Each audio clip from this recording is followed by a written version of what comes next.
ओम शांति। 23/11/2023। बाबा कहते हैं, मीठे बच्चे, देह अभिमान है रुलाने वाला। देही अभिमानी बनो तो पुरुषार्थ ठीक होगा। दिल में सच्चाई रहेगी, बाप को पूरा फॉलो कर सकेंगे। प्रश्न है, किसी भी परिस्थिति व आपदा में स्थिति निर्भय व एक रस कब रह सकती है? बाबा का उत्तर है, जब ड्रामा के ज्ञान में पूरा निश्चय हो। कोई भी आफत सामने आई तो कहेंगे यह ड्रामा में था। कल्प पहले भी इसे पार किया था, इसमें डरने की बात ही नहीं।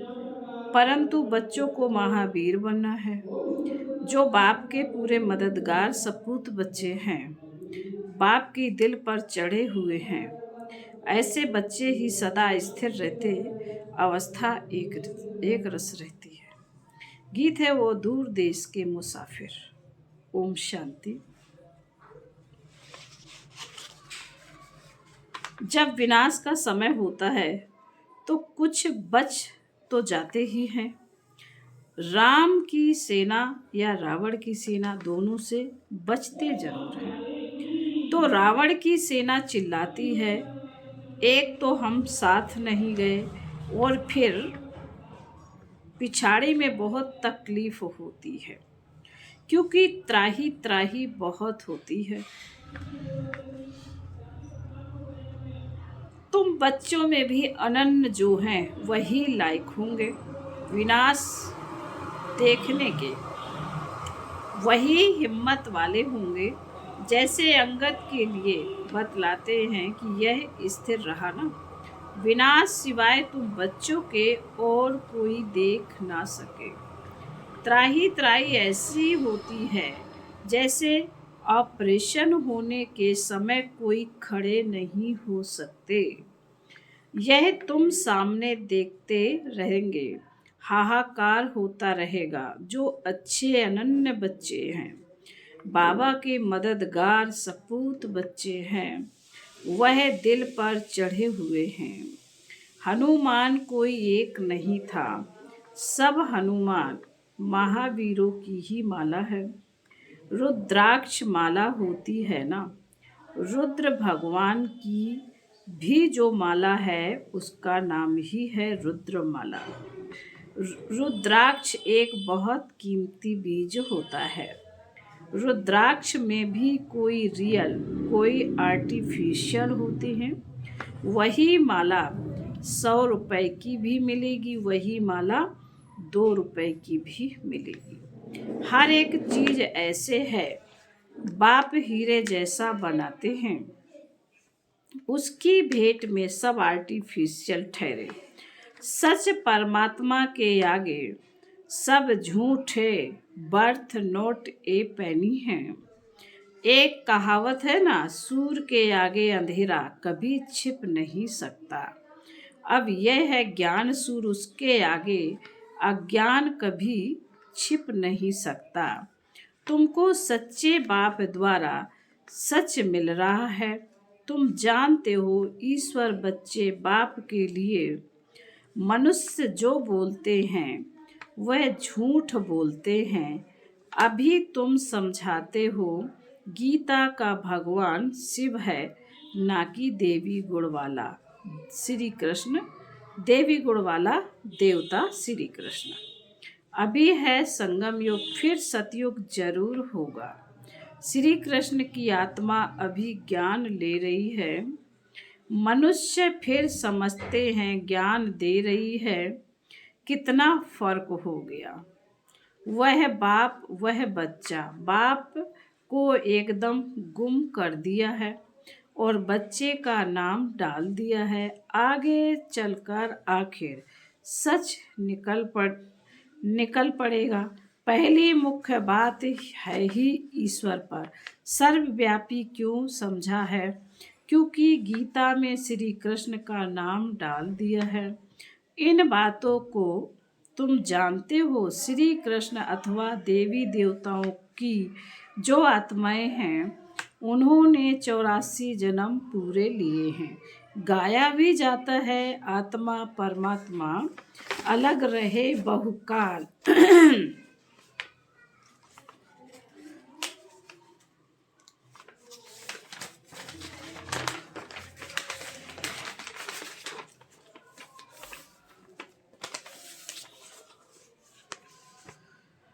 हम ही सबसे पहले बिछुड़े हैं। बाबा ने कहा गाते भी हैं आत्मा परमात्मा अलग रहे बहुकाल, तो बाबा कहते हैं हम ही सबसे पहले बिछुड़े हैं। बाकी सब आत्माएं तो बाबा के साथ वहाँ रहती हैं। इसका अर्थ कोई नहीं समझते। तुम्हारे में भी कोई बिरले हैं जो यथार्थ रीति समझा सकते हैं। देह अभिमान ही बहुत रुलाता है। देही अभिमानी ही ठीक पुरुषार्थ करेंगे तो धारणा भी अच्छी रीति हो सकती है। इसलिए कहा जाता है फॉलो फादर। एक्ट में भी फादर आते हैं, फादर तो दोनों हो जाते हैं। यह कौन सा फादर कहते हैं सो तुमको थोड़े ही पता पड़ता है, क्योंकि बाप दादा दोनों इस शरीर में हैं। एक जो एक्ट में आते हैं उसे फॉलो किया जाता है। बाप समझाते हैं बच्चे देही अभिमानी बनो। बहुत अच्छे बच्चे भी देह अभिमानी हैं, क्योंकि बाबा को याद नहीं करते। जो योगी नहीं वह धारणा नहीं कर सकते। यहाँ तो सच्चाई चाहिए, पूरा फॉलो करना चाहिए। जो सुनते हो वह धारण कर समझाते रहो। निर्भय रहना है, ड्रामा पर खड़े रहना है। कोई भी आफतें आदि आती हैं तो समझते हैं यह ड्रामा में है। तकलीफ पास तो की है ना। तुम सब महावीर हो ना, तुम्हारा नाम वाला है। 8 बहुत अच्छे महावीर हैं। 108 उनसे कम हैं। 16,000 उनसे कम बनना तो जरूर है। यह बादशाही कल्प पहले भी स्थापन हुई है सो होनी है। बहुत संशय में आकर छोड़ भी देते हैं। निश्चय हो तो ऐसे बाप को फारकती थोड़े ही दे सकते हैं। जोर करके ज्ञान अमृत पिलाया जाता है तो भी पीते नहीं। जैसे छोटा बच्चा होता है ना, बाप ज्ञान दूध पिलाते हैं तो भी पीते नहीं। एकदम मुँह फेर लेते हैं तो बिल्कुल निकम्मे बन जाते हैं। कह देते हैं हमको मात पिता से कुछ भी नहीं चाहिए, मैं श्रीमत पर नहीं चल सकता हूँ। तो श्रेष्ठ फिर कैसे बनेंगे? भगवान की ही श्रीमत। तो यह भी एक स्लोगन लिख देना चाहिए कि निराकार ज्ञान सागर पतित पावन भगवान शिवाचार वाच माता स्वर्ग का द्वार है। समझाने के लिए बुद्धि में पॉइंट्स आनी चाहिए। स्टूडेंट्स जरूर सब नंबरवार होंगे। ड्रामा में वही अपना अपना पार्ट बजा रहे हैं। दुख में हम उनको याद करते हैं। दूर देश में बाप रहते हैं, उनको हम आत्माएं याद करती हैं। दुख में सिमरन सब करे, सुख में एक भी नहीं करते। अभी तो दुख की दुनिया है। यह समझाना बहुत सहज है। पहले पहले तो समझाना है कि बाप है स्वर्ग की स्थापना करने वाला। तो क्यों नहीं हमको स्वर्ग की बादशाही मिलनी चाहिए। यह भी जानते हैं सब तो वर्षा नहीं पाएंगे। सब स्वर्ग में आ जाए तो फिर नरक हो ही नहीं। वृद्धि कैसे हो यह तो गाया हुआ है। भारत अविनाशी खंड अर्थात अविनाशी बाप का बर्थ प्लेस है। भारत ही स्वर्ग था, हम खुशी से बोलते हैं। 5000 वर्ष पहले स्वर्ग था। बरोबर स्वर्ग के मालकों के चित्र तो हैं ना। कहते भी हैं क्राइस्ट से 3000 वर्ष पहले भारत हेवन था। जरूर भारत में ही सूर्यवंशी चंद्रवंशी थे। चित्र भी उनके हैं, कितना सहज है। बुद्धि में यह नॉलेज चलती है। बाबा की आत्मा में यह नॉलेज थी तो हम आत्माओं को भी धारणा कराई। वह है ही नॉलेजफुल। फिर कहते भी हैं कि इस प्रजापिता ब्रह्मा द्वारा राजयोग सिखलाता हूँ, जिससे वह राजाओं का राजा बन जाते हैं। फिर यह नॉलेज प्रायः लोप हो जाएगी।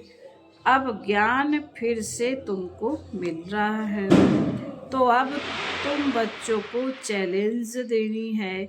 इसमें बड़ी अच्छी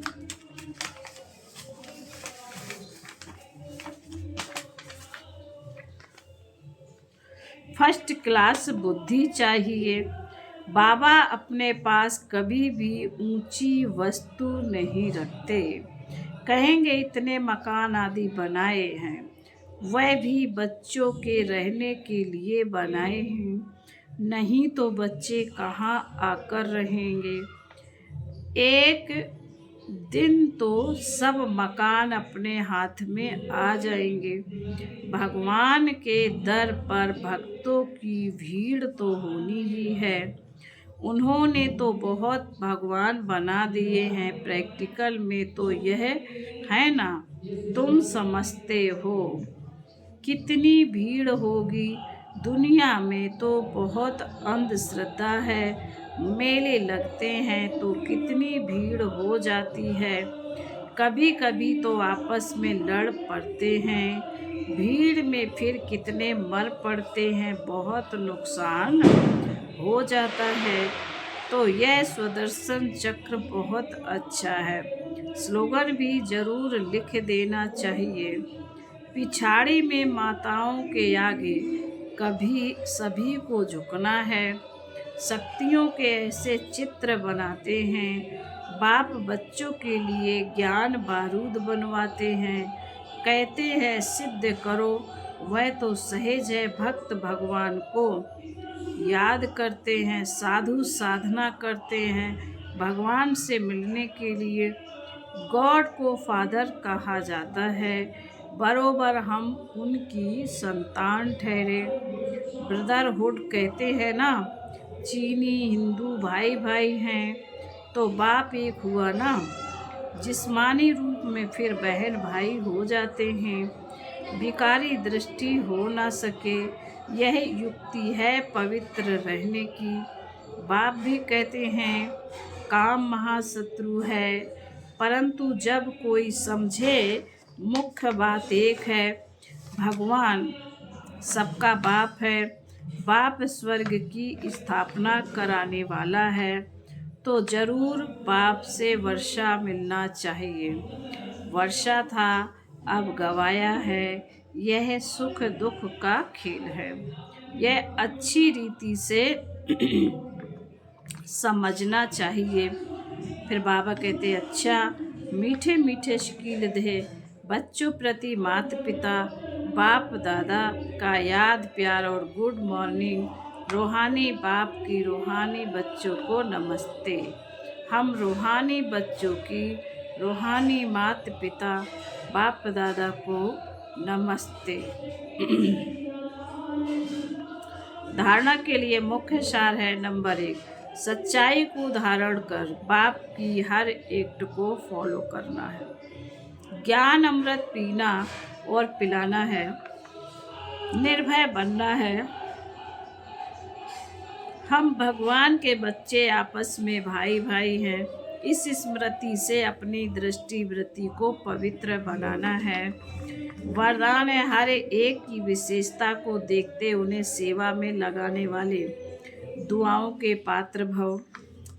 जैसे बाप दादा हर एक बच्चे की विशेषता से प्यार है, जैसे बाप दादा का हर एक बच्चे की विशेषता से प्यार है और हर एक में कोई न कोई विशेषता है, इसलिए सबसे प्यार है। तो आप भी हर एक की विशेषता को देखो। जैसे हंस रतन चुगता है, पत्थर नहीं, ऐसे आप होली हंस हो। आपका काम है हर एक की विशेषता को देखना और उनकी विशेषता को सेवा में लगाना, उन्हें विशेषता के उमंग में लाकर उन द्वारा उनकी विशेषता सेवा में लगाओ, तो उनकी दुआएं आपको मिलेंगी और वह जो सेवा करेगा उसका शेयर भी आपको मिलेगा। स्लोगन है, बाप दादा के साथ ऐसे कंबाइंड रहो जो आप द्वारा दूसरों को बाप की याद आ जाए। ओम शांति।